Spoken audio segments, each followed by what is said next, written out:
Salve! Salve meus ninjas! Sejam bem-vindos a mais uma aula de conteúdo técnico voltado para a prova do exame de suficiência. Hoje nós vamos ter a nossa aula de classificação de contas, parte 2, né? Semana passada nós tivemos a aula parte 1 de classificação de contas. Se você não assistiu, o link está aqui embaixo na descrição do vídeo. Hoje nós vamos ter a aula parte 2 e semana que vem a gente vai ter a aula parte 3. Então, como classificação de contas é, na minha opinião, um dos temas mais importantes da prova do exame de suficiência, primeiro porque cai de 2 a 3 questões na prova. Então, por si só, pelo volume de questões que cai na prova, ele já é um tema extremamente importante. E segundo, porque ele é um conteúdo que serve de base para você poder aprender conteúdos mais complexos. Por exemplo, com a questão de lançamento contábil, também que cai 2 ou 3 questões na prova. Se você não souber classificação de contas, você não vai conseguir aprender.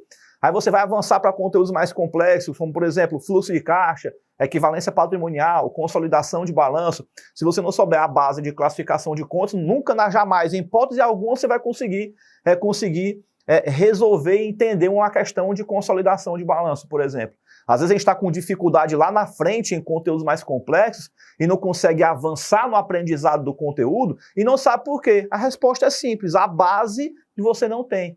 Às vezes a gente se preocupa tanto com a cobertura do prédio e esquece de se preocupar com o alicerce. Gente, entenda uma coisa, quando você começa a construir um prédio, você não começa da cobertura. Primeiro você cava um buraco e começa do alicerce. A base para que você possa construir um prédio sólido, consistente e que ele não caia, principalmente, né, que é a parte mais importante, né, que ele seja sólido, é que você tenha uma base bem consistente. E essa base consistente do aprendizado é a parte de classificação de contas. Então, por isso que eu coloquei 3 aulas para a gente poder estudar sobre esse tema, porque eu tenho certeza que ele é um dos assuntos mais importantes, não só para a prova do CFC, mas para que você possa evoluir em termos de conhecimento técnico para a vida, para que você possa ser um bom profissional no mercado. Combinado? Beleza, beleza, beleza, galerinha? E ó, a apostila da nossa aula de hoje, o link já está aqui embaixo na descrição do vídeo, você já pode fazer o download dela. Se você perdeu a aula parte 1 de classificação de contas, o link também está aqui embaixo na descrição do vídeo, você pode clicar para você poder assistir, baixar a apostila também. Inclusive, se você já assistiu a aula 1, bota aqui embaixo nos comentários, deixa eu saber como é que você está aí, se você já assistiu a nossa aula 1 de classificação de contas, né, para você poder assistir a aula 2.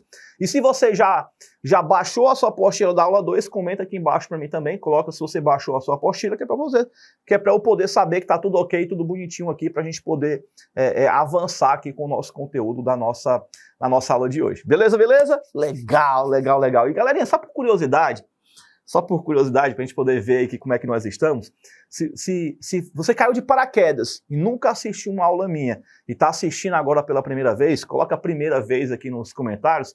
E se você já vem assistindo de algum bom tempo, digamos assim, coloca Ninja Pipoqueiro aí nos comentários para eu poder saber como é que nós estamos aqui em relação à nossa aula de hoje, tá? Então, para quem não me conhece, eu sou o professor Oswaldo Marques e por aqui eu ajudo estudantes e profissionais da área contábil a conseguir a tão sonhada aprovação no exame de suficiência.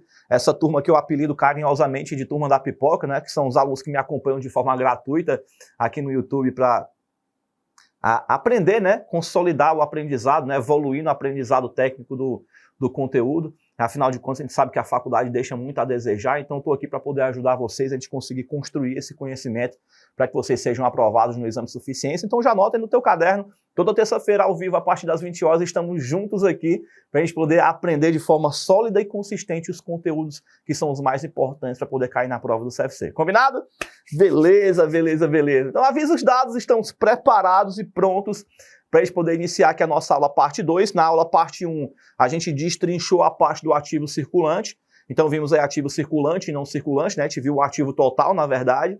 E hoje a gente vai evoluir para a parte de passivos e patrimônio líquido. A gente fecha a estrutura do balanço patrimonial para na próxima semana a gente entrar na parte de resolução de questões. Combinado?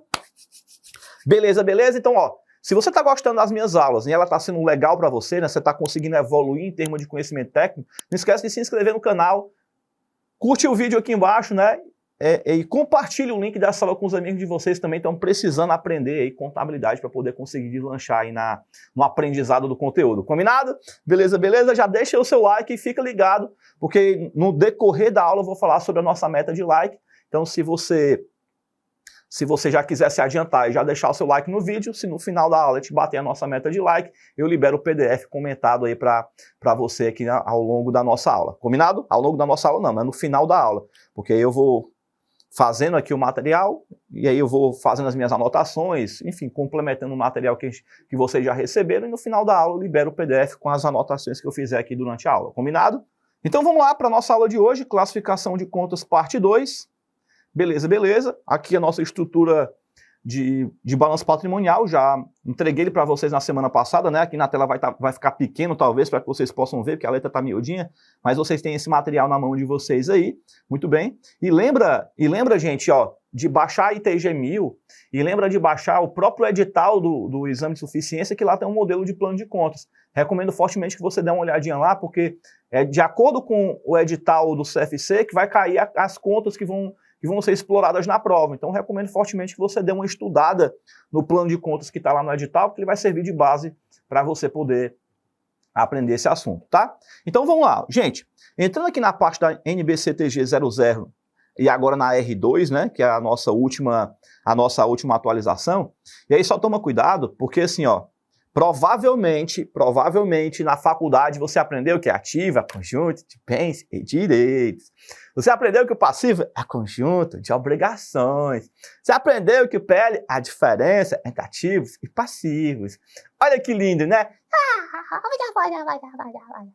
Muito bem, gente. Guarda no fundo do coração de cada um de vocês, porque fica para a história, né? Eu fico me perguntando como é que pode, em plenos dias atuais, né, o bonito do teu professor lá no teu, eu ia dizer no teu colégio, né, lá na tua faculdade, te ensinando que ativo é o conjunto de bens e direitos, sendo que essa norma já foi atualizada. Gente do céu, pelo amor de Deus. Ó, teve a NBCTG 00, aí depois teve a NBCTG 00R1, depois teve a NBCTG 00R2, ou seja, nós passamos por 3 atualizações em relação à definição introdutória, né, que seria de que ativo é o conjunto de bens e direitos e que passivo é o conjunto de obrigações. Tá desatualizado, gente. Coloca aí para mim nos comentários se você também aprendeu desse jeito na faculdade, porque eu digo porque eu aprendi assim também. Tá? Então, se você também aprendeu desse jeito, coloca aí se em plenos dias atuais o teu professor lá na faculdade te ensinou extremamente desatualizado sobre isso. Coloca aí no chat, eu tenho certeza absoluta que você também aprendeu desatualizado. E o pior de tudo, a definição que você aprendeu não é a que vai cair na prova. Aí pior ainda, porque além de você ter aprendido desatualizado, vai cair na prova de um jeito diferente e você não vai saber acertar a questão lá, tá? Então, ó, primeiro veio a NBCTG 00, depois veio a 00R1, ó, que também já está desatualizada. E agora o que está valendo é essa aqui, ó, é a NBCTG 00R2. Então, gente, ó, vamos lá. Como é que é a definição que vai cair lá no dia da tua prova? Tu tem que prestar atenção, tá aqui ela, ó. Opa, deixa eu botar aqui ó, o marca-texto, pronto. Passivo é uma obrigação presente da entidade de transferir recursos econômicos e resultados de eventos passados. Pronto. É isso que cai na prova e eu quero que você guarde essas 2 palavrinhas aqui, ó, porque são elas que o examinador gosta de trocar lá no dia da prova. Aqui é onde está o grande cuidado que você precisa ter, ó. Ó, o passivo é uma obrigação quando? Passada, futura, presente. A obrigação tem que ser agora. Oswaldo, mas eu não vou pagar no futuro? Tudo bem. Mas se você tem que pagar no futuro, ela tem que ser uma obrigação presente. Ela tem que ser uma obrigação de agora. Quando vai ser o vencimento, aí é outra história. Tá? Aqui é o detalhe que eu preciso que vocês guardem aí no caderno de vocês, ó, para que vocês não se confundam, tá? A obrigação, ela é de agora. O vencimento dela é que é futuro. E se eu contrair uma obrigação para poder pagar no futuro, então eu contraí quando? Eu contraí no passado. Então cuidado, gente, que essas 2 palavrinhas aqui, ó, são as palavrinhas mágicas que o examinador gosta de trocar. Né? O passivo é uma obrigação presente. Eu tenho uma conta que eu preciso pagar. Quando vai ser pago, Oswaldo? Aí é outra história. Né? Ela pode ser paga com vencimento futuro, mas ela é uma obrigação presente. Ou seja, se eu abrir meu balanço patrimonial hoje, vai estar lá uma obrigação a pagar. Percebe a diferença, gente? Entre, às vezes o examinador coloca lá como sendo uma obrigação futura e você acaba ingenuamente marcando como correto, porque o vencimento é no futuro, faz sentido. Só que o vencimento é no futuro, mas a obrigação é presente, porque eu tenho que pagar. Se eu abrir o meu balanço, agora vai ter lá um contas a pagar. Para quando, Oswaldo? Para pagar num vencimento futuro, mas é uma obrigação que ela existe agora, ela existe hoje. Essa é a grande questão, tá? E para eu ter uma obrigação para poder pagar no futuro, no passado eu tenho que ter contraído. Certo? Então, cuidado aí, ó. É uma obrigação presente, oriundas de eventos passados. Beleza? Muito bem. Show de bola. E ó, então vamos ler de novo. Passivo é uma obrigação presente da entidade de transferir recursos econômicos com resultados de eventos passados. Para que exista um passivo, 3 critérios devem ser satisfeitos. Primeiro, a entidade tem que ter uma obrigação. Claro, a obrigação tem que ser o quê? Presente. A obrigação é de transferir recursos econômicos, ou seja, eu tenho que pagar alguma coisa. Eu vou pagar o quê? Algo. Né? Que pode ser um bem, pode ser dinheiro,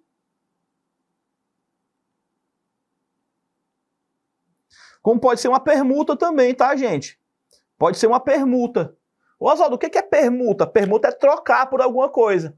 Então, por exemplo, vamos supor que o professor Oswaldo está te devendo alguma coisa. Vamos supor que eu estou te devendo um dinheiro, certo? Muito bom. Aí você chega para mim e diz assim, Oswaldo, tu tá me devendo aí X reais e eu sei que tu faz um curso de preparação para o exame de suficiência. Vamos fazer o seguinte, ao invés de tu me pagar com dinheiro, me dá o curso, porque aí você liquida a sua obrigação comigo com a tua prestação de serviço. Aí eu posso olhar assim e dizer, faz sentido. Ao invés de eu te pagar em dinheiro, eu posso te pagar com uma prestação de serviço? Posso. Então você pode liquidar uma obrigação com um bem, com dinheiro ou com uma permuta. As 3 situações podem ser feitas, desde que, claro, seja de comum acordo entre as partes. Então, por exemplo, você está devendo um dinheiro para alguém, né? Você está devendo 50 mil, você tem um carro de 50 mil, você pode propor para aquela pessoa, olha, eu não tenho dinheiro, mas eu tenho um carro de 50 mil, você aceita como liquidação da dívida? Se a pessoa disser que sim, ok. Se a pessoa disser que não, aí tu dá teus pulos, vende o carro, apura o dinheiro e com o dinheiro tu paga. Também é outra possibilidade, tá? Ou então você pode fazer a permuta, onde você presta um serviço em prol, se bem que o bem também não deixa de ser uma permuta, né? O pagamento efetivamente seria com o dinheiro. A permuta, propriamente dita, é que pode ser com um bem, vamos anotar aqui, pessoal, ó. Vamos só corrigir aqui, tá? Eu posso pagar com dinheiro, posso pagar com a permuta, né? E essa permuta pode ser com um bem, como pode ser com um serviço. Serviço, pronto. Agora ficou bem legal. Beleza? A obrigação é de transferir um recurso econômico, né? Eu vou pagar um recurso econômico X, né? Que pode ser um dinheiro, como pode ser uma permuta. E a obrigação é uma obrigação presente, ó. Beleza? Uma obrigação presente que existe com resultados de eventos passados. Beleza, né? Porque ela é uma obrigação que foi contraída em algum tempo atrás. Muito bom, perfeito. Show de bola. Maravilha. Então vamos lá, ó.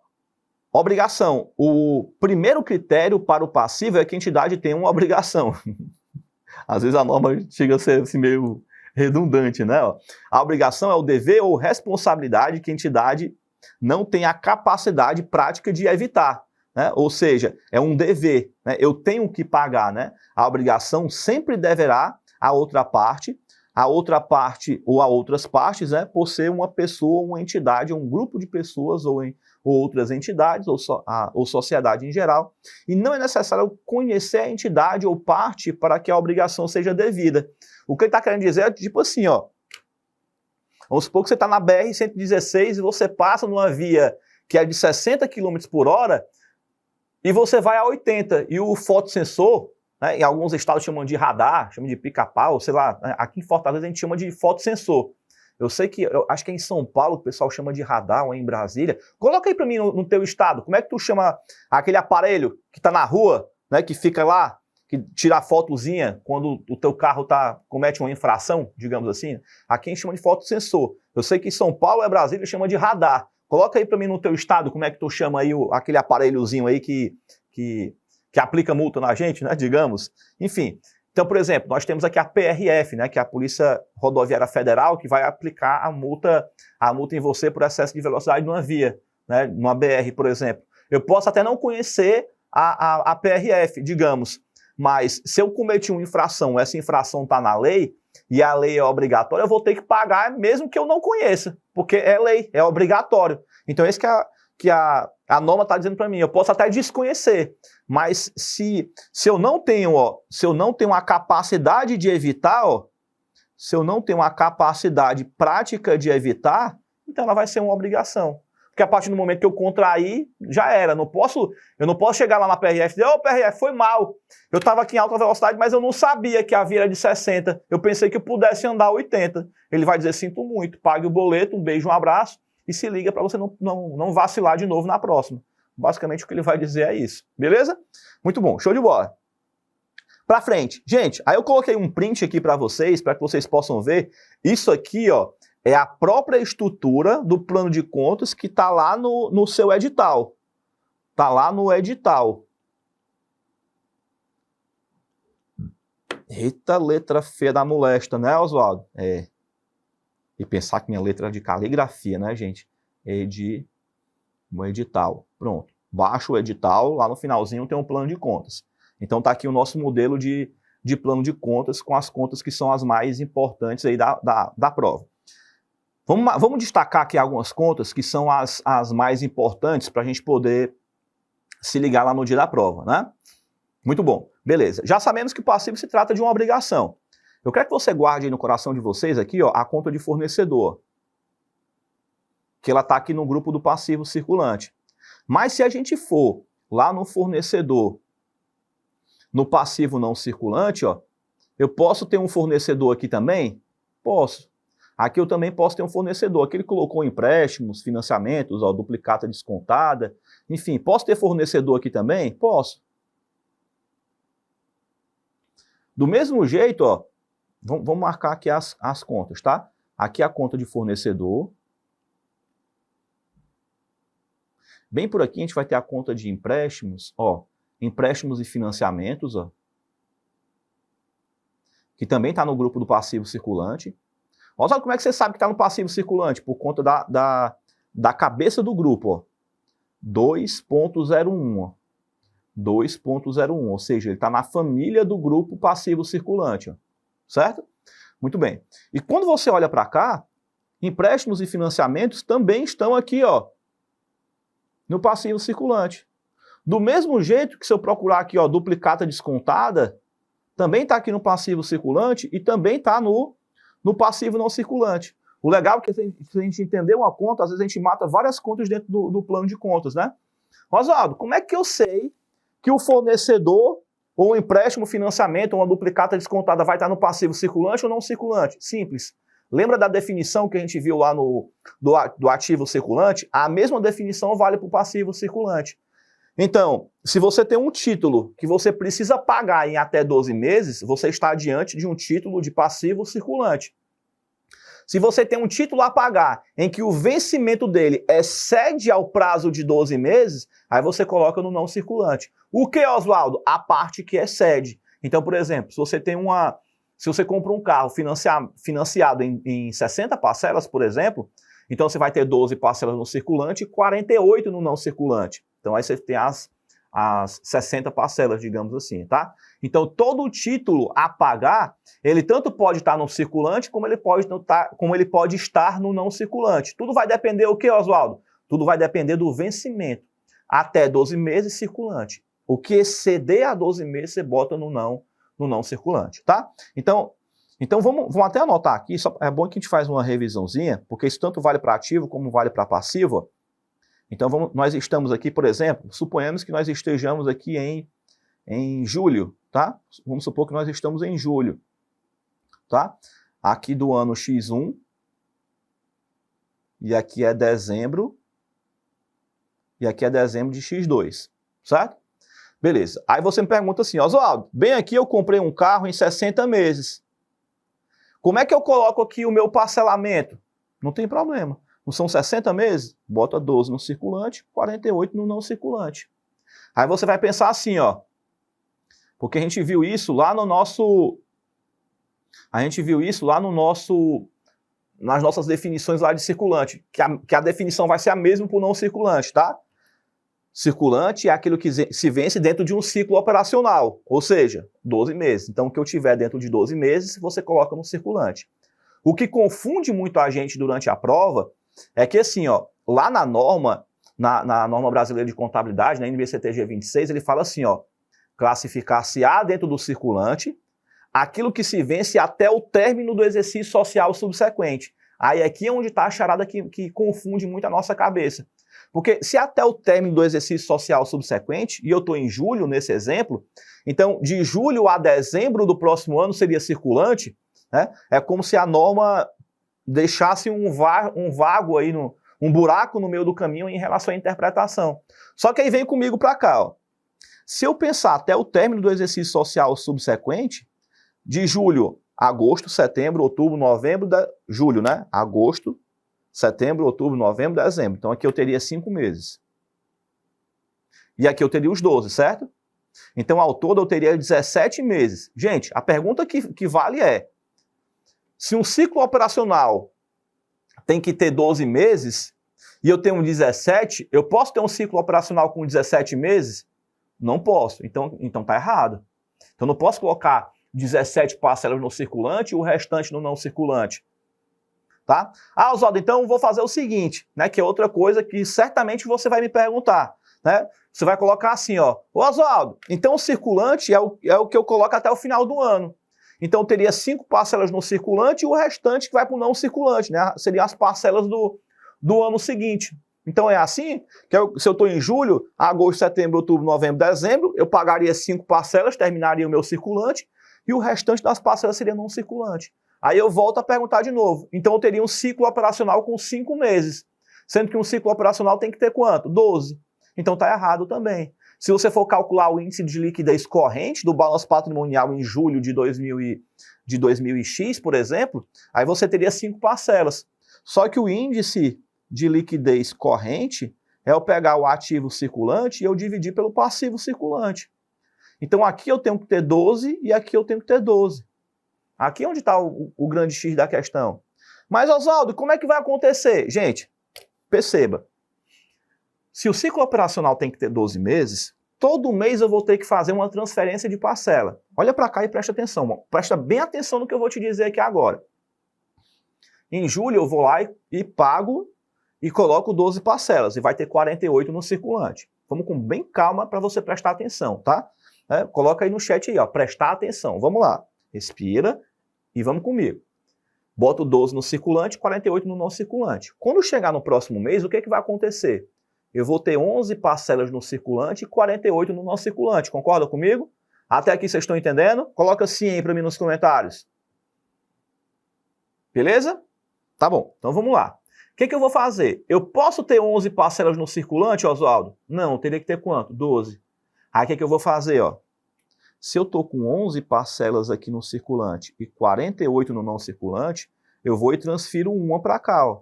Eu volto a ter 12 no circulante e 47 no não circulante. Isso no mês de agosto. Quando chegar em setembro, de novo, eu vou ter 11 parcelas com 47.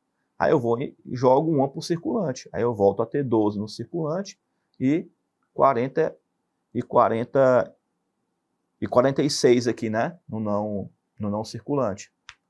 E assim sucessivamente. Vamos fechar aqui o ciclo aqui, ó.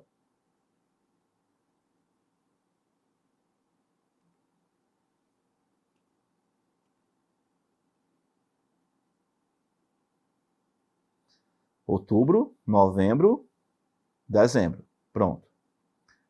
Aqui seria X1. Então pronto, ó. Aqui julho, aqui agosto, setembro. Quando chegar em outubro, aí eu vou estar aqui com 11 parcelas no circulante e 46 no não circulante. Aí eu vou e transfiro uma. Fico com 12 no circulante e 45 no não circulante. Julho, agosto, setembro, outubro. Vamos para novembro. Quando chegar em novembro, que eu estou com 12 de 45, eu vou e transfiro mais uma. Fico com 12 e aqui eu fico com 44. julho, agosto, setembro, outubro, novembro. E aí quando eu chegar em dezembro, ó, eu vou estar com 11, com 44. E aí eu vou e fico com quanto? 12 aqui, ó, e 41 no circulante.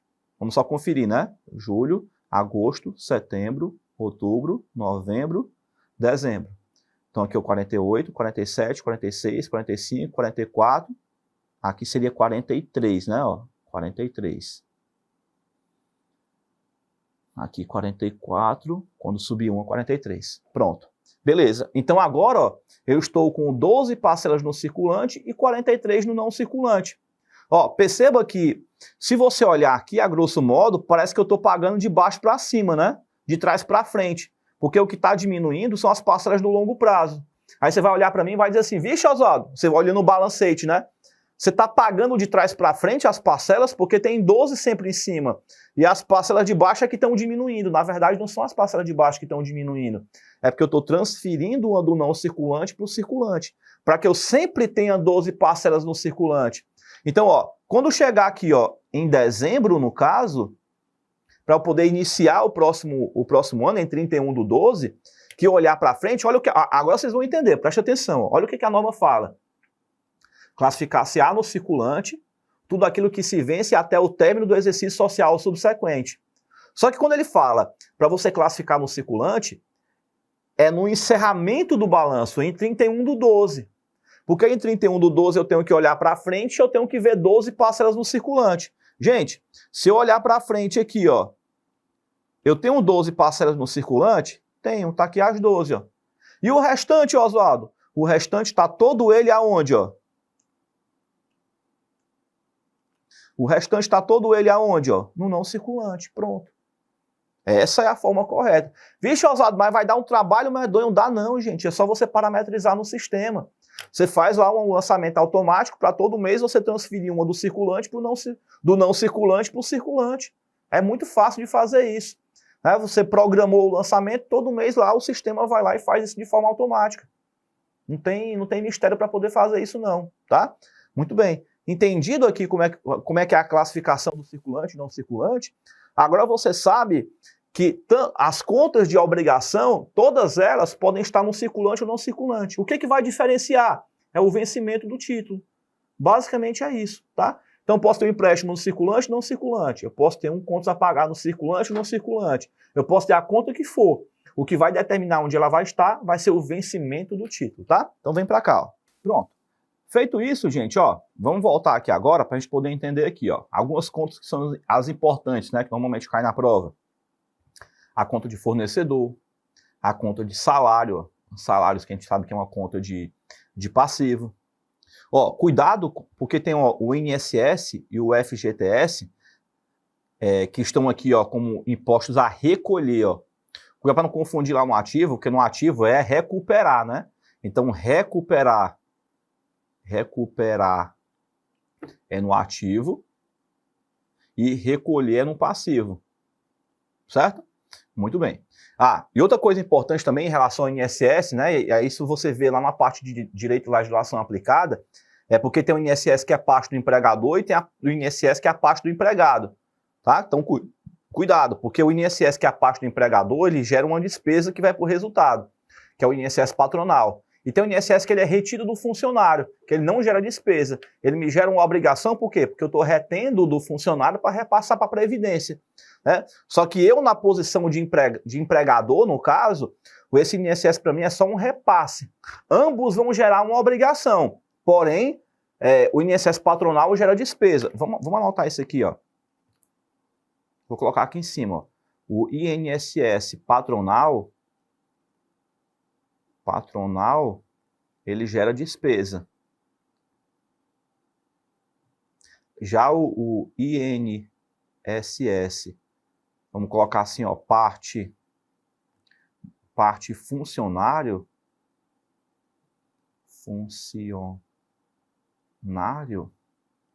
é só uma retenção. Eita, diacho, que letra feia da molesta, né? É só uma retenção. Pronto. Beleza, não gera despesa. Não gera despesa, tá? Porém, ambos vão ser classificados aqui dentro, ó. Ele vai entrar como INSS a recolher, porque ele vai somar a parte 1 mais a parte 2, que seria a parte 1 do empregador e a parte 2 do empregado, certo? Ambos vão vir para cá. Beleza, show de bola, show de bola. Aí vai vir outros impostos, né? ISS, ICMS, PIS, COFINS, imposto de renda, contribuição social, enfim, que ambos são impostos que vão ser devidos pela empresa, né? Muito bom. Ó, aí vem aqui embaixo, ó, debêntures, que é um título de crédito. Um título de crédito. Que também é uma forma de contrair uma obrigação. Olha só do que é uma debênture, né? Alguém sabe o que é debênture? Já ouviram falar em debênture? Coloca aí para mim no chat aí para eu poder saber se vocês sabem o que é debênture. Gente, assim, eu sempre explico isso para os nossos alunos lá da Turma Ninjas, assim, em relação a essa questão de entendimento, tá? A chave para você poder se desenvolver bem na parte de classificação de contas é você não decorar o que é cada conta. Né? Ah, debênture, conta de passivo circulante, duplicata descontada, passivo circulante, cliente, conta de ativo, 3 vezes 3, 9, 6 vezes 6, 26, 36 e por aí vai. Eu não quero que você decore classificação de contas como se fosse uma tabuada que a tia ensinava pra gente lá na 3ª, na 4ª série. Eu quero que você entenda para que serve a conta. Por exemplo, o que é uma debênture? A debênture é um título de crédito.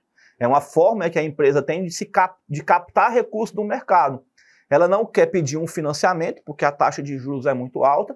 Ela também não quer abrir capital para poder ter novos acionistas, porque eu teria um sócio para poder dar pitaco, vou ter que pagar dividendos, participação no resultado, no lucro, o cara vai ter que dar pitaco na empresa, porque ele vai virar um acionista. Né? Então, eu nem quero acionista, mas também não quero pedir empréstimo. Então, o que eu faço? Eu emito um título de crédito. Né? Eu vendo uma debênture no mercado, alguém compra, e essa debênture vai ser remunerada, né? Ela vai te dar um X percentual de resultado em cima. E aí alguém compra aquela debênture e vira um debenturista, né? Então ele vai ter uma remuneração em cima do capital que ele aplicar. Pronto. E aí no dia do vencimento, a empresa paga pela debênture e morre a operação e um beijo, um abraço. Pronto. Basicamente assim, de uma forma simplória, seria isso. Então, Entenda aí no jogo, pessoal, que quando eu trato de uma debênture, o que eu estou tratando aqui? Eu estou tratando de um título de crédito, ou seja, eu estou vendo uma forma de captar recursos para que a empresa possa se capitalizar e, obviamente, eu vou ter que pagar, devolver aquele dinheiro depois com uma certa correção. Então, não deixa de ser uma obrigação, beleza? Muito bem, show de bola. E aí vem as contas que são as mais comuns, né? Conta de água, conta de luz, conta de telefone, né?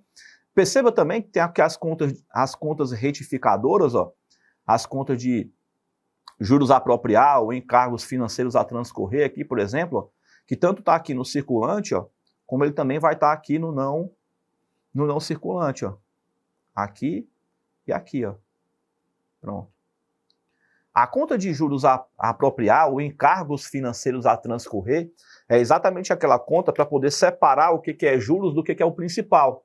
Porque você pede um empréstimo, vamos fazer uma conta bem simples, tá? Você pediu um empréstimo de 10 mil reais. Você vai pagar 10 mil reais? Não, você vai pagar mais. Então, no somatório das parcelas, você vai pagar, sei lá, 12, 15 mil reais, por exemplo, né? Dependendo do tempo. Então, suponhamos que você vai pagar 12 mil reais de juros, 2 mil reais de juros. Então, você tem uma dívida de 10 mil que vai ser acrescentada de 2. Então, sua dívida passa a ser 12. Mas, peraí, como é que eu tenho uma dívida de 12 se eu pedir 10? Ah, então peraí, eu tenho 2 mil reais de juros. Então pronto. Então lá no balanço patrimonial vai estar lá a tua dívida para poder pagar de 12 mil e logo abaixo vai ter a conta de juros a apropriar ou encargos financeiros a transcorrer de 2 mil. Por que, Oswaldo? Porque eu não posso reconhecer isso como despesa agora. Porque ela vai ser despesa ao longo do tempo, percebe? Então quando a gente vai fazer o lançamento contábil, ó, que eu vou vir aqui, eu vou debitar o banco pelo dinheiro que entrou, que no caso seria os 10 mil, eu vou creditar o meu empréstimo por 12, porque é o valor que eu vou pagar, suponhamos que vai ser tudo no circulante, e eu vou ter a conta aqui ó, de débito, que é uma conta retificadora, que é a conta de juros a apropriar. Juros a apropriar. Pronto. Perceba que isso aqui é uma conta retificadora. Como a conta do passivo tem a natureza credora, como o passivo tem a natureza credora, por ser retificadora, ela passa a ser o quê? Ela passa a ser devedora. Por isso que ela está recebendo um lançamento aqui a débito. Por que, Oswaldo? Porque quando chegar o dia do vencimento do título, que eu for pagar aquela parcela, aí é que eu vou reconhecer os juros daquela operação. Então, eu debito despesa com juros e credito os juros a apropriar para ir baixando, né, parcela por parcela. Percebeu aí o detalhe de como é que funciona? Pronto. Então, você não vai colocar como despesa de imediato, você vai colocar como juros a apropriar, os juros a transcorrer. Você registrou lá um passivo total dos juros que vai ter aquela operação e você vai apropriando conforme o número de parcelas que tiver. São 60 parcelas, divide por 60, né? No caso ficaria 12 no circulante, 12 no não circulante. Se for tudo de circulante, bota o valor todinho no circulante e vai apropriando pelo número de parcelas que tiver. Beleza? Então esse seria uma conta de empréstimo, né? Seria a conta retificadora do grupo de empréstimo, tá? E o mesmo raciocínio funciona aqui para a conta de duplicata descontada. Mas, gente, antes de falar propriamente sobre a conta de duplicata descontada, deixa eu dar um aviso importante aqui para vocês. Eu até falei sobre isso na aula da semana passada, mas não custa nada reforçar aqui, né? Gente, daqui a pouco vai entrar o período de declaração de imposto de renda, né? Logo mais, no próximo ano, a gente vai ter o período de declaração de imposto de renda. E quando a gente entrar no período de declaração de imposto de renda, vai vir aquele boom, aquela demanda. Porque, lembra da questão da obrigação, que é algo que a gente não pode evitar? Pois bem, é o que acontece com o período de declaração de imposto de renda. Se você é obrigado por lei a declarar imposto de renda, de duas uma, ou tu faz tua própria declaração de imposto de renda, ou tu delega esse serviço para alguém. E aí, obviamente, que esse alguém vai te cobrar pelo serviço que vai ser prestado. E aí é onde entra a possibilidade de você poder ganhar um cacauzinho nessa história, né, de você poder ser remunerado por isso e fazer uma renda extra com declaração de imposto de renda. O detalhe dessa história que você precisa se atentar é que assim, ó, você tem a oportunidade de agora começar a aprender com declaração de imposto de renda e não deixar para poder aprender lá em cima, já no período de declaração de imposto de renda, que vai estar todo mundo na correia fazendo declaração e tu correndo para poder aprender a fazer declaração de imposto de renda.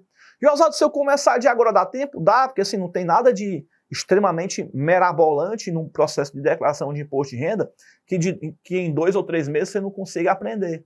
O ruim é se você quiser deixar para poder aprender no meio do fogo cruzado, porque aí você vai estar num limiar de risco muito grande de ter que aprender durante o próprio período de declaração de imposto de renda a fazer uma coisa que você já devia estar fazendo. Então minha recomendação para você é, gente, vamos aprender agora a fazer declaração de imposto de renda. Então pensando nisso, o que foi que eu fiz? Eu criei um curso de graça de declaração de imposto de renda. As datas vão ser essas que vão estar aparecendo aqui embaixo, você vai poder participar comigo, vão ser aulas ao vivo, semelhante a essa que está rolando aqui agora. E eu vou te ensinar a fazer declaração de imposto de renda. E quando a gente terminar esse curso gratuito de imposto de renda, você vai ter a oportunidade de poder, assim como a gente faz com a Turma Ninjas, né, a gente faz uma sequência de aulas gratuitas, né, na verdade, assim, sempre tem aula gratuita, né? E aí, de tempos em tempos, eu abro uma turma e os alunos têm a oportunidade de poder migrar, né, para a turma do curso Ninjas, que é um programa de treinamento pago. E no imposto de renda eu vou fazer semelhante, digamos assim, eu vou fazer aulas gratuitas.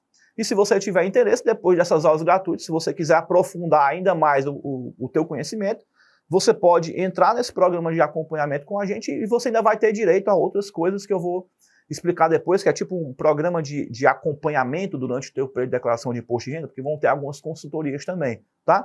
Então, se você tiver interesse em querer participar, inicialmente esse programa vai ser gratuito, então a gente vai ter aulas de graça, um curso gratuito, e depois de terminar o curso gratuito, se você quiser, você tem a opção de decidir por entrar ou não nesse programa de treinamento que vai ser pago. Mas de cara, de início, vai ser um programa de declaração que vai ser gratuito. O link vai estar aqui embaixo na descrição do vídeo, você pode clicar para você poder fazer a sua inscrição, né, e participar de forma gratuita, e aí você vai ter a oportunidade de gerar uma renda extra com a declaração de imposto de renda, assim como esse nosso aluno aqui conseguiu também. Assiste aí, ó.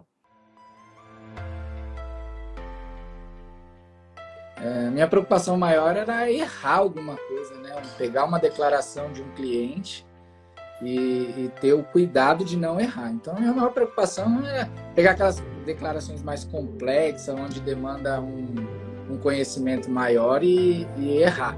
Esse era o meu maior medo, né? Porque eu tenho uma ferramenta na minha frente e não sei utilizar muito bem ainda, que é o computador. Então, ainda preciso aprender a utilizar ela mais, que eu acredito que tem a possibilidade de crescimento aí, tranquilo.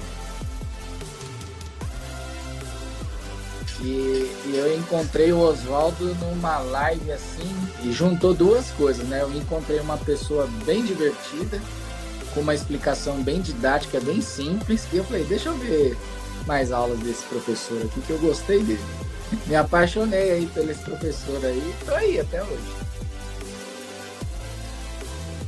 Foi o primeiro ano que eu comecei a declarar, foi esse ano aqui. Eu faturei R$6.000 com declaração de imposto de renda. Eu comecei a declarar e sem pensar no faturamento. Agora, a hora que a gente chegou no final, que a gente contabilizou lá e chegou nesse valor de R$6.000, cara, com um sorriso de orelha a orelha, assim. A gente tem que ser íntegro, nós temos que mostrar a nossa cara mesmo ali, né? Porque a confiança é tudo. Obrigado, mas esse sucesso é para nós, tá? Um abraço, tamo junto. Tá vendo aí, gente? Ó, nós temos alunos aí que faturaram 500, 2.000, 3.000, tem gente que faturou 6, 8 mil reais com declaração de imposto de renda. Então, assim, o quanto você vai conseguir efetivamente colocar no teu bolso de renda extra com declaração de imposto de renda, isso é muito relativo, porque uma coisa que eu aprendi com a vida é que, assim, os resultados que você vai alcançar vão ser proporcionais ao esforço que você vai colocar no jogo. Então, assim, nós tivemos alunos que faturaram 2.000, teve aluno que faturou 8. Aí, assim, depende muito de quanto você vai colocar de esforço no jogo, certo? Então, basicamente, esse é o cuidado, como é que eu vou te dizer? A inteligência que eu quero que você tenha, que se eu vou entrar num curso desse, eu vou faturar 8 mil reais, você pode faturar até mais, né? Vai depender do esforço que você vai colocar no jogo. Se você colocar pouco esforço, você vai faturar pouco. Se você colocar muito esforço, você vai faturar muito. Quando eu digo muito esforço, gente, talvez nem seja o esforço, talvez a palavra mais adequada, talvez seja dedicação, né? Quanto mais dedicação tiver ao processo, para poder fazer bem feito, né? Porque assim, é o capricho que você vai ter no processo, é o cuidado que você vai ter que vai fazer com que você fature mais ou menos, né? Então, quanto mais dedicado você for àquilo que a gente te ensinar, você vai ter uma chance de poder faturar mais aí com declaração de imposto de renda. Então, tá, o convite está feito, você pode participar com a gente. Novamente, essas são as datas que vão acontecer o curso, né? Vai ser de graça, você vai poder participar com a gente. E o link está aqui embaixo na descrição do vídeo. Clica nele para que você possa se cadastrar, que por lá eu vou te mandar o material que a gente vai utilizar durante o período de declaração de imposto de renda e o link de acesso para as aulas que vão ser realizadas. Combinado? Então clica, faz a tua inscrição e vamos voltar aqui para a nossa aula. Muito bem. Avisos dados, gente, voltando aqui para o nosso conteúdo, aqui a gente vê a parte de duplicata descontada, ó, e você vê que tem uma conta retificadora para ela também. Do mesmo jeito que aqui também tem duplicata descontada. Vamos procurar ela aqui. Tá aqui, ó, duplicata descontada. Ó, perceba que ela tem ela aqui, ó, no passivo circulante. E tem ela aqui também, ó, dentro do grupo do passivo não circulante, tá vendo, ó? Qual é a diferença, Oswaldo? Nenhuma, é só o vencimento do título. Oswaldo, o que é uma duplicata descontada? É quando você tem um título para poder receber uma grana proveniente de uma venda que você fez, que o cliente não pagou ainda, porque não chegou o dia do vencimento. Só que você está precisando de cacau agora, você está liso, né? Você está leso, louco, não tem um centavo no teu bolso, tu tem que pagar a conta no final do mês, não tem R$1, vai minha Nossa Senhora, não tá perto de socorrer agora. Tô liso, meu Deus do céu, Ave Maria, o que você vai? Opa, tem um título aqui de 50 mil, aí você vai ao banco e diz, ô banco, tem 50 mil aqui, ó, desse título, só que ele só vai se vencer daqui a 2 meses. Não dá para antecipar esse cacau para mim, não? Aí o banco disse, claro que eu antecipo para você, bebê. É quanto? 50 mil? Eu te antecipo 42. Aí o cara vai olhar assim, 42, mas o título é 50? Eu disse, claro, o resto é minha remuneração, eu vou ganhar em cima de você, bebê. Aí o cara tá lascado, tá precisando do dinheiro, ele se submete àquela situação para poder conseguir o cacau que ele precisa. E aí ele perde 8 mil no jogo, mas ele paga as contas. Só que o detalhe é o seguinte, o banco ele não assume o risco da operação. Então o que acontece? Se chegar no dia do vencimento e o cliente não pagar o banco pelo boleto, o banco vai cobrar de ti. Então perceba que ao antecipar um título, você está gerando uma obrigação, porque se o cliente não pagar, quem paga é você. Entendeu aí a moral da história? Então, por isso que duplicata descontada é uma obrigação. Antigamente, ela era classificada como uma conta retificadora lá no grupo do ativo circulante, né? Mas para esse entendimento dela se tornar uma obrigação, ela foi transferida para uma conta de passivo. Entendeu por que é tão importante você entender para que serve uma conta? Porque quando você entende para que serve a conta, automaticamente você consegue classificá-la no canto correto, porque basta você entender do que se trata, tá? Então, prossigamos aqui, ó. Aí aqui vem várias contas, né? Salário, prolabore, duplicata, né? Adiantamento de cliente. Ô, pai, adiantamento de cliente é importante. Lembra da aula do ativo que a gente teve na semana passada, que eu falei sobre adiantamento a fornecedor? O que é adiantamento a fornecedor? Sou eu antecipando para alguém. Então, quando eu antecipo para alguém, eu tenho um direito de cobrar que aquele alguém me entregue um serviço ou uma mercadoria. Adiantamento de cliente, agora a posição é o contrário. É você, cliente aí do outro lado, que está antecipando o dinheiro para mim, para uma mercadoria ou um serviço que eu ainda não entreguei. Então, a partir de agora, eu, empresa, tenho uma obrigação de entregar para o meu cliente uma mercadoria ou um serviço. Pegou aí a visão da história? Então, aí onde está o detalhe. Adiantamento de cliente é conta de passivo. O adiantamento a fornecedor é conta de ativo. Cada um nó no juiz da gente, isso não dá? Nossa senhora, coloca aí para mim nos comentários, dá um nó ou não dá? Né? Coloca aí para mim. Dá, gente, dá um nó grande, porque o cliente remete a ativo e fornecedor remete a passivo, né? Mas não é o cliente ou fornecedor, é o adiantamento ao cliente e o adiantamento de fornecedor. Aí a história muda de figura. Legal? Muito bem, show de bola. E aí vem as contas que eu estava explicando para vocês agora, de empréstimos, enfim. Aí a gente entra na conta do PL, né? E de novo, né? A NBCTG 00R1 está desatualizada, o que vai cair é a R2, ó. E aí qual o cuidado que eu quero que vocês tenham aqui, ó? Opa, volta para cá. São detalhezinhos, gente, que, como diria Roberto Carlos, são pequenos detalhes entre nós dois. Né? Olha para cá, ó. Olha o que a NBCTG 00R1 dizia pra gente, ó. É o interesse residual, ó. Pronto. É o interesse residual. É o interesse residual. Olha o que a norma coloca aqui, ó. A participação residual. Gente, isso aqui é muita maldade, né, cara? Gente, olha aqui, ó. A NBCTG falava interesse e agora tá falando de participação, ó. Vamos ler aqui, ó. É o interesse residual dos ativos da entidade depois de deduzidos todos os passivos. Aí agora ele colocou, é a patrimônio líquido, é a participação residual dos ativos após a dedução de todos os seus passivos. Gente, nossa. Às vezes eu fico me perguntando assim, cara, às vezes o legislador tava lá, né? Não tô com nada para fazer aqui, deixa eu só alterar aqui uma besteirinha para ver se eu vendo marrom livre, né? Porque o cara trocar o interesse residual para participação residual, assim, eu não vejo nenhuma mudança bruscamente, assim, estupidamente relevante a ponto de ter que ter uma mudança dessa, né? Mas enfim, tem um ditado que diz assim, ó, manda quem pode, obedece quem tem juízo, né? Então eu tô obedecendo aqui, ensinando para vocês o que vai cair na prova, tá? Vem para cá pra gente continuar. Muito bem, gente. Então aqui, ó. Então essa é a definição que vai cair na tua prova, tá? Preste atenção aí, ó. Direitos sobre patrimônio líquido são os direitos sobre a participação residual dos ativos da entidade, após deduzir todos os seus passivos. Em outras palavras, são reivindicações contra a entidade que não atendam à definição dos passivos. Essas reivindicações podem ser estabelecidas em contrato, em legislação ou meios semelhantes e que incluem na medida em que não atendam às definições de passivo, né? Ou seja, ou com outras palavras, né? Deixa eu complicar aqui o que eu estou explicando, né? Tipo isso, cara. Se eu fico me perguntando, meu Deus, assim, não podia simplificar a história, né? Mas, gente, é isso, né? Se ele tivesse deixado só aquela parte lá de cima, já era o suficiente, né? O patrimônio líquido é a participação residual dos ativos da entidade após deduzir todos os seus passivos, né? Pronto, aqui já está o suficiente, porque é a diferença entre o ativo e o passivo, acabou. Ele só falou com um palavreado chique, né? É que nem uma vez eu fui lá a São Paulo, faz tempo isso, né? E um aluno pegou e comentou assim, como eu tinha falado do porteiro, né, que estava na recepção, aí ele falou, porteiro? Aí eu disse, sim, o porteiro, a pessoa que fica na portaria, na entrada. Aí, não, professor, é o administrador de entradas e saída de pessoas. Eu digo, como é que é? Ele é, né? Aqui a gente não chama de porteiro, não, a gente chama de administrador do fluxo de entrada e saída de pessoas. Eu botei a mão no queixo assim, de, meu Deus do céu, que chique, cara.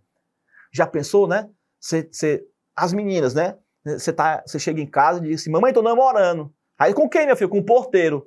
Aí a tua mãe vai chegar assim, minha filha, você está estudando contabilidade, né? Você está se formando para ser uma grande profissional, né? Uma pessoa importante perante a sociedade. Minha filha vai namorar com um porteiro. Aí, não, minha filha, não dá certo não. Aí, de repente, ela termina com o porteiro, eu cheguei na outra semana e apresente seu novo namorado. Mamãe, terminei com o menino, tô namorando com outro rapaz agora. Ah, minha filha, muito bem, né? O que esse rapaz faz da vida? Ele é o administrador do fluxo de entradas e saída de pessoas. Agora sim. Agora você tá namorando com alguém de futuro, né? Só que o administrador do fluxo de entradas e saída de pessoas é um porteiro, né? Mas enfim, né? E aí depois, uma outra época, eu fui a São Paulo de novo e um aluno pegou e me disse assim, Oswaldo, mudou a nomenclatura. Administrador do fluxo de gerenciador, administrador do fluxo de entradas e saídas de pessoas, com um nome muito grande para poder falar. Eu digo, concordo. Como é que ficou agora? Gerenciador de fluxo. Gerenciador de fluxo. Tá bom. Gerenciador de fluxo. Também é bonito, né? Um nome chique, né? Então, se o nome chique, né, refletir em chiqueza no bolso também, pode chamar do que quiser, né? O importante é o cacau que entra no bolso, né? O que entra na conta é o que vai valer. Mas, enfim, né? Se você é de São Paulo e está aqui assistindo essa aula comigo aqui agora, pelo amor de Deus, coloca no chat, atualizou o termo do porteiro? Coloca para mim como é que é porteiro no teu estado, porque aqui em Fortaleza porteiro é porteiro. O cara que está na portaria, ele é porteiro. Então, o cara que está na recepção é recepcionista, né? E por aí vai. Mas, enfim, né? Tem alguns estados que gostam de botar um nome chique, né? Para poder valorizar. Né? Enfim, né? Coloca aí para mim, para eu poder saber como é que nós estamos aí em relação à nossa aulitas aqui de hoje. Bota aí para mim no chat. Muito bem. Gente, entrando aí no grupo do PL, né? Pela Lei 6.404, né? Lá no artigo 176, o PL, o patrimônio líquido, ele é dividido em capital social. Aí vem as reservas, tá, gente? Aí tem reserva de capital, reserva de lucro, reserva estatutária, reserva de expansão, reserva de incentivo fiscal, reserva legal. Gente, a única reserva que ela é obrigatória é a reserva legal.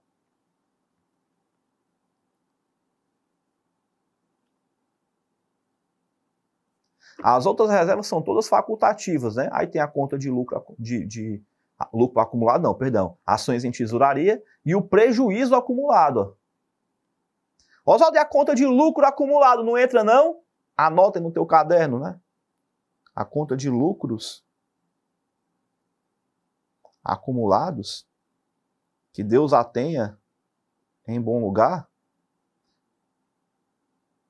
ela não está mais entre nós. Aí você pode até pensar assim, né?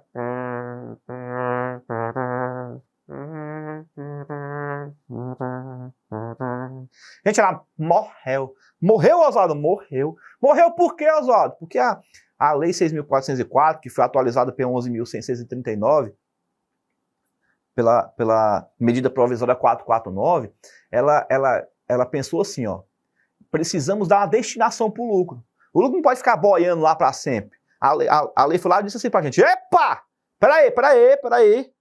Pega o danado desse lucro e dá um fim para ele. Dê uma destinação, porque ele fica aqui na conta de lucro acumulado, não vai servir para nada. Dê um fim para este danado deste lucro. Aí a norma foi lá e disse, tá bom.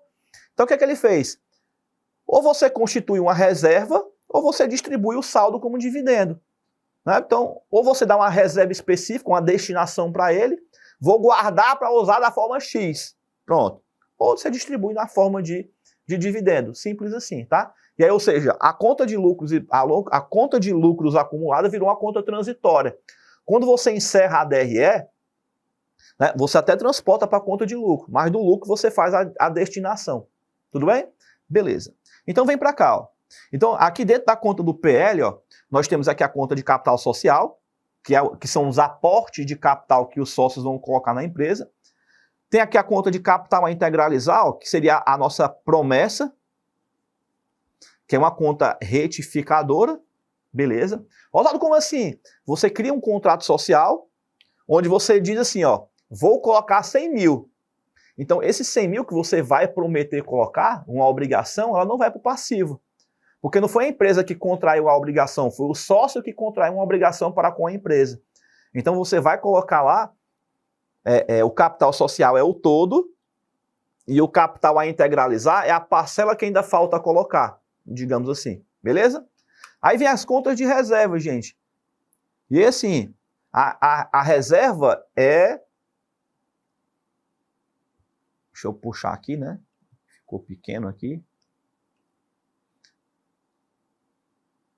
Até aqui, ó. Pronto. Aí aqui as reservas, isso é a destinação do lucro. Você está tirando uma parcela do lucro e está constituindo uma reserva. Pronto. A única reserva que ela vai ser obrigatória, vamos pegar ela aqui, ó. Reserva legal. Beleza, ó. Que eu pego 5% do lucro. Esse lucro está limitado a 20% do capital social. Isso aqui é a obrigatoriedade que está na norma. Pronto. Aí, gente, tem aqui o parágrafo 1º, que ele até coloca aqui, ó, um caso em que ela é uma regra facultativa, tá? A companhia poderá constituir reserva legal no exercício, ó, poderá, ou seja, faça se eu quiser fazer, em um saldo dessa reserva constituído no montante de, ó, acrescido do montante da reserva de capital é 30%.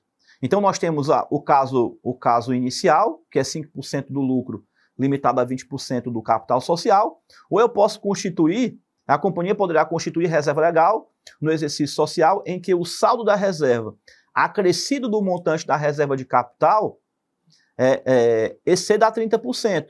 Então, quando eu chegar em 30%, né, aqui fala de 20%, mas se aqui eu chegar em 30%, eu posso parar de constituir a reserva legal, seria o teto, né? O teto de constituição. Beleza? E essa reserva legal tem por fim assegurar a integridade do capital social, somente poderá ser utilizado para compensar prejuízo, ó, ou aumentar o capital social. Beleza? Então, se eu quiser fazer uma reforma, por exemplo, eu não posso utilizar a reserva legal, poder usar uma reserva de expansão, por exemplo, tá? Muito bem. Então, gente, as outras reservas, que no caso seria a reserva estatutária, reserva de contingência, reserva de incentivo fiscal ou alguma outra reserva que você quiser constituir, aí você coloca isso no estatuto e estabelece lá o que vai acontecer, uma reserva de contingência, aí o estatuto vai determinar como é que vai acontecer. A única reserva que ela é obrigada por lei é a reserva legal, beleza? Além disso, uma conta boa que o examinador costuma cobrar na prova é a conta de ações em tesouraria, que ela é comum de acontecer quando a empresa lança ações no mercado, só que as ações estão valendo menos do que a expectativa do que a empresa gostaria, e para minimizar uma possibilidade de prejuízo maior, de pessoas poderem comprar ações abaixo do preço que a empresa de fato vale, se a empresa quiser, ela pode ir lá e ela mesma compra suas próprias ações, e aí no futuro ela vende, quando a ação se valorizar normalmente, né? Então ela está minimizando um prejuízo. Só que tipo assim, né? Quando você abre as ações no mercado, é para você poder captar recursos do mercado. Então, se eu estou comprando as minhas próprias ações, é como se eu estivesse com fome, estivesse comendo da minha própria carne. Né? Eu estou me comendo a mim mesmo, digamos assim, né? Assassinando o português, né? Por isso que ela é uma conta retificadora, tá? Então, conta de ações em tesouraria, conta retificadora. Assim como também tem outra conta que o examinador gosta de cobrar na prova, que é gastos com emissão de ações, ó. Aqui ela, ó, também conta retificadora. Ó, essa aqui é uma conta boa que cai na prova. Age na emissão de ações também é uma conta boa que o examinador cobra na prova. Tananã. Cadê ações em tesouraria aqui? Tá aqui, ó. Ações de emissão da própria empresa em tesouraria, tá aqui, é outra conta que cai muito na prova. Aí as contas normais, né, que caem sempre com frequência, né? Reserva legal, reserva estatutária, reserva de contingência, reserva de incentivo fiscal, de expansão e de lucro realizar cai pouco. E tem uma conta que é importante, que é essa aqui de dividendos adicionais propostos, ó, não cai com muita frequência na prova, mas é importante que você saiba que é o seguinte, ó, o dividendo adicional proposto, ele acontece quando eu tenho um lucro, vamos anotar aqui, ó, eu tenho um lucro. Desse lucro, eu constituo as reservas. Reservas. Do que sobra, eu constituo o dividendo. Só que ainda sobrou um saldo. Pode acontecer isso, Oswaldo? Pode. Porque pode ser que a empresa estabeleça que 30% do lucro vai ser distribuído como dividendo. E aí eu pego o lucro, constituo a reserva. Do que sobra, 30% eu constituo o dividendo. E o resto? Não pode ficar na conta de lucro acumulado. Aí você bota onde? Esse saldo você vai colocar exatamente nessa conta de dividendos adicionais propostos. O que é isso, Oswaldo? E aí, em um determinado momento, a empresa vai deliberar e vai decidir o que faz com o resto do dinheiro. Vai constituir uma nova reserva? Vai constituir um dividendo para ser pago para os acionistas, né? Então, a empresa vai decidir isso, tá? Mas eu não posso simplesmente colocar lá como dividendo, não. Porque para poder ser um dividendo a pagar, lá numa conta de passivo circulante, eu tenho que ter uma data para efetivamente o pagamento acontecer. Para ser uma conta de passivo, tem que ser uma obrigação presente, lembra? Então, a conta de dividendo adicional proposta, ela está boiando lá. É um dinheiro que eu não sei o que eu vou fazer com ele. Então, como eu não sei o que vou fazer, eu não posso simplesmente ir lá colocar como dividendo a pagar, porque ela não é uma obrigação, ou pelo menos não ainda. Então, eu preciso deliberar isso em assembleia. Quando é que eu decido isso? Colocando aqui como dividendo adicional proposta. A assembleia vai ser decidida e até lá ela fica aqui como uma conta de patrimônio líquido. Dentro do PL, uma conta normal de natureza credora. Beleza? Show de bola, pessoal! Então tá aí, ó. Finalizamos então que mais uma aula, né, na parte como é que se diz? Na parte de passivos e patrimônio líquido, né, para o nosso conteúdo aqui de hoje. Se você gostou dessa aula, não esquece de deixar o seu like, né? Deixa aqui o seu like no vídeo. Compartilhe essa aula com os amigos de vocês que vão fazer também a prova. Não esquece de se inscrever no canal, né? E deixa muito aqui o like aqui no vídeo, porque se a gente bater a nossa meta de like, que já tá aí no chat aí, ó, aí eu libero esse PDF para vocês com o conteúdo, né, com essas anotações aqui que eu fiz durante a nossa aula. E aí você vai poder estudar não só pelo material, mas pelo complemento que eu coloquei também. Então deixa o like aí no vídeo. Lembrando que se você não assistiu a aula de classificação de contas da semana passada, o link está aqui embaixo na descrição do vídeo para você assistir a aula parte 1, onde a gente viu a parte de ativo circulante e não circulante. Hoje, na parte 2, a gente viu a parte de passivo circulante e não circulante e a parte de PL. E na próxima semana, a gente vai ter a nossa aula para ver a parte de resolução de questões, para a gente botar a mão na massa e ver como é que essa parada funciona na prática, né? Como é que o examinador costuma explorar esse assunto para a gente poder entender direitinho aqui a parte de classificação. Beleza? Galerinha, no mais, assistam a parte 1, né? Revejam aqui a parte 2, esse aqui é um conteúdo bem importante para que a gente possa estar com conhecimento sólido para poder ver a parte 3, a parte de resolução de questões. E lembra, pessoal, nessas datas que estão aparecendo aqui embaixo, vai rolar o curso de declaração de imposto de renda pessoa física. Uma oportunidade única para você que quer fazer uma renda extra com declaração de imposto de renda, botar uma grana extra no teu bolso e aproveitar a onda que vai acontecer no próximo ano com o período de declaração de imposto de renda. Por que, Oswaldo? Porque, gente, vai acontecer o período de declaração. Se você não quiser ganhar dinheiro, tudo bem, outra pessoa vai ganhar por você. Porque as pessoas que são obrigadas a fazer declaração de imposto de renda, ou elas vão fazer por conta própria, ou elas não vão ter tempo ou não têm interesse e vão botar outra pessoa para fazer por elas. E quem é que vai fazer? Pode ser você, pode ser outra pessoa. Só que assim, gente, um detalhe importante que a gente precisa entender é que assim, qualquer pessoa pode fazer declaração de imposto de renda. Baixinho aqui, ó. Qualquer pessoa pode fazer declaração de imposto de renda. Só que cá para nós, normalmente, os profissionais procuram quem para fazer declaração de imposto de renda? Contadores. Ou profissionais da área contábil. Oswaldo, eu preciso ser formado em contabilidade para fazer declaração de imposto de renda? Eu preciso ter CRC ativo para fazer declaração de imposto de renda? Gente, qualquer pessoa, de qualquer formação, de qualquer nível de escolaridade pode fazer declaração de imposto de renda.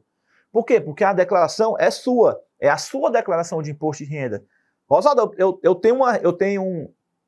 eu nem ensino fundamental não tenho, mas eu tenho renda, porque eu sou empresário. Eu tenho que fazer declaração de imposto de renda? Tem. Eu posso fazer minha própria declaração? Posso. Aí é onde está. Por isso que não existe uma obrigatoriedade de você ser um profissional da contabilidade, porque você está fazendo a sua declaração. Só que você pode fazer de outras pessoas também. E aí é onde está o detalhe. Só que pelo fato de envolver imposto, apuração, enfim, né, associa-se isso à figura do contador. Então, e efetivamente é o profissional mais indicado para poder fazer esse processo.